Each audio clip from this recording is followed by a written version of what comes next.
wabarakatuh. Selamat pagi anak-anak, bagaimana kabarnya hari ini? Jadi sebelum melakukan pembelajaran pada hari ini, marilah kita berdoa menurut agama dan keyakinan masing-masing. Untuk ketua kelasnya bisa dipimpin doa terlebih dahulu. Nah, sebelum masuk ke materi, Ibu akan melakukan absensi pada hari ini. Setelah Ibu lihat, semuanya masuk ya? Semua masuk dalam keadaan sehat walafiat. Jadi, pada pembelajaran hari ini, Ibu akan menyampaikan tujuan pembelajaran hari ini. Peserta didik dapat dalam penulisan angka atau nilai uang. Sebelum kita masuk ke materi, Ibu mau tanya terlebih dahulu. Di sini, anak-anak sebelum berangkat sekolah, dikasih uang saku nggak sama orang tuanya di rumah? Iya, macam-macam ya. Coba tunjukin sama Ibu berapa uang saku yang dikasih oleh orang tua kalian. Nggak usah malu-malu, coba tunjukin. Jadi, sebesar apapun uang yang dikasih oleh orang tua kita harus tetap mensyukurinya. Karena itu adalah rezeki orang tua kalian yang dikasih oleh Allah Subhanahu wa Ta'ala. Nah, coba Ibu mau tanya, dengan uang yang dikasih orang tua kalian, bisa kalian gunakan untuk apa? Macam-macam ya, ada yang dijajan, ada yang diberikan untuk peralatan, ada yang ditabung, macam-macam ya. Jadi, uang itu adalah alat untuk transaksi jual beli. Kalau zaman dulu orang tua kalian melakukan transaksi jual beli tidak hanya menggunakan uang, tetapi bisa menggunakan barang atau yang disebut dengan sistem barter. Nah, dari pembahasan tadi ada kaitannya dengan pembelajaran hari ini. Jadi kita akan belajar mengenai materi bertukar dan membayar. Coba bukunya dibuka halaman 2. Ada cerita yaitu yang berjudul alat tukar apa. Jadi tadi pertanyaan dari cerita yang berjudul alat tukar apa. Kemudian Ibu akan melanjutkan. Setelah kalian membaca cerita alat tukar apa, nah dalam sebuah cerita pastinya ada yang namanya amanat atau pesan moral. Nah sebelum itu Ibu mau bertanya, apa sih yang disebut dengan amanat? Coba yang tahu angkat tangannya coba. Ya, benar. Jadi amanat adalah suatu pesan moral atau nasihat yang disampaikan oleh seseorang kepada orang lain, baik secara langsung maupun tidak langsung dalam sebuah cerita. Tujuannya adalah untuk menyampaikan kepada orang lain melalui sebuah karya yang dituliskan. Nah, untuk jenis amanat itu ada 2.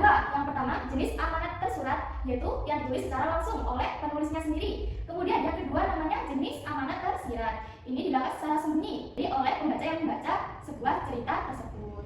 Setelah kalian tahu apa yang dimaksud amanat atau pesan moral dalam sebuah cerita, Ibu mau bertanya. Tadi kan kalian sudah membaca cerita yang berjudul alat tukar apa. Coba Ibu mau tanya, apa sih pesan moral yang disampaikan dalam cerita tersebut oleh penulisnya? Nah, bahwa kerjasama dan kesepakatan dapat memudahkan kita hidup bersama. Kemudian, dengan aturan yang sederhana, dapat membuat pertukaran lebih adil dan jelas bagi semua pihak. Sampai di sini dulu, semua sudah paham?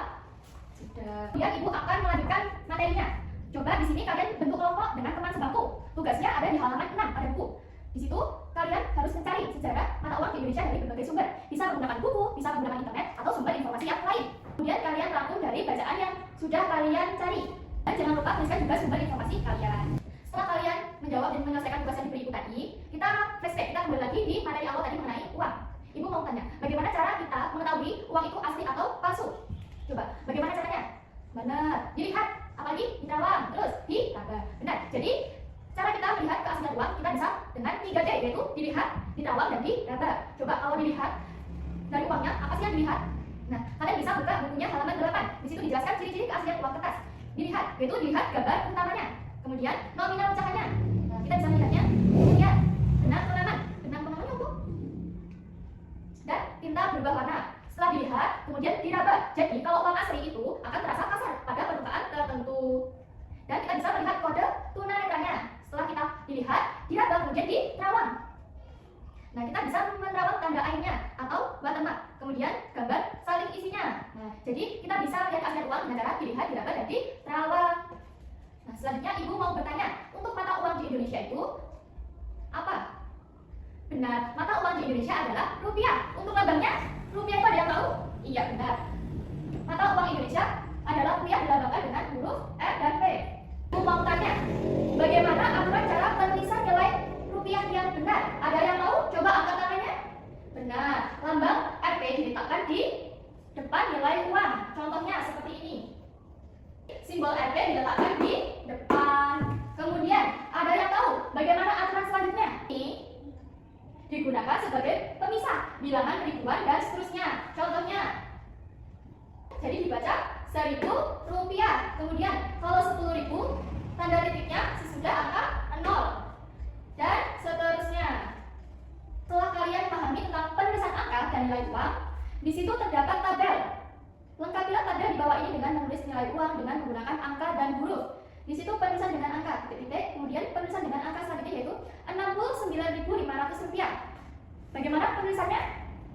Jadi untuk penulisan Rp69.500 bisa dituliskan seperti ini. Nah, di belakang koma dikasih 02, ini adalah simbol rupiah. Nah, untuk selanjutnya tanda titik ini yaitu pemisah.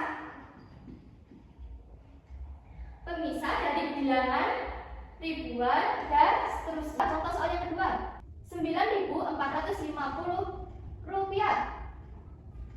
Nah, jadi untuk selanjutnya yaitu Rp9.450. Jadi sampai sini dulu penjelasannya tadi. Sudah paham semua? Ada yang mau ditanyakan tentang pembahasan yang dibahas dari mulai awal tadi? Baik, semua sudah paham ya? Setelah kita membahas mulai dari tadi mengenai uang, penulisan mata uang, kemudian tadi apa lagi? Kita mencari pesan moral dalam sebuah cerita. Terus setelah ibu memberikan tugas kalian, di sini ibu mau mengasah lagi kemampuan kalian dengan memberikan lembar kerja peserta didik. Di sini coba kalian bentuk kelompok 4 orang. Nah, sudah kumpul dengan kelompoknya masing-masing, ibu akan memberikan. Di sini terdapat LKPD, yaitu lembar kerja peserta didik. Nanti kalau kalian sudah menjawab semua soal yang diberikan oleh ibu, nanti kalian bisa dikumpulkan di meja ibu sendiri. Semua sudah mendapatkan ya? Jadi coba dikerjakan dengan kelompoknya masing-masing, berdiskusi untuk menjawab soalnya. Setelah ibu lihat dari pekerjaan masing-masing kelompok, untuk jawaban dari semua kelompok masing-masing sudah benar semua, sudah bisa menjawab pertanyaan dengan tepat. Jadi kalian sudah paham dari penjelasan yang ibu jelaskan mulai dari awal hingga akhir.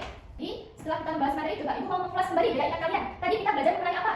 Nah, mengenai sebuah cerita mengenai alat tukar apa yang menggunakan sistem barter, yaitu dengan barang atau dengan uang. Kemudian ada yang tahu? Ada yang masih ingat? Iya, benar. Kita juga belajar mencari pesan moral atau amanah dalam sebuah cerita yang tadi dibaca. Yang ketiga, bagaimana cara melihat keaslian dari uang. Dan yang terakhir, kita belajar mengenai penulisan nilai mata uang dan cara menulis aturan dengan benar. Baik, semuanya sudah paham ya tentang penjelasan yang ibu jelaskan pada hari ini. Sebelum ibu tutup, ada yang ingin ditanyakan lagi? Tidak ada. Baik, semua sudah paham ya. Untuk mengakhiri pembelajaran pada hari ini, untuk ketua kelasnya bisa dipimpin berdoa terlebih dahulu. Oke, saya belajar pada hari ini. Ibu mohon maaf, mungkin ada tadi ada salah kata. Ibu akhiri. Wassalamualaikum warahmatullahi wabarakatuh.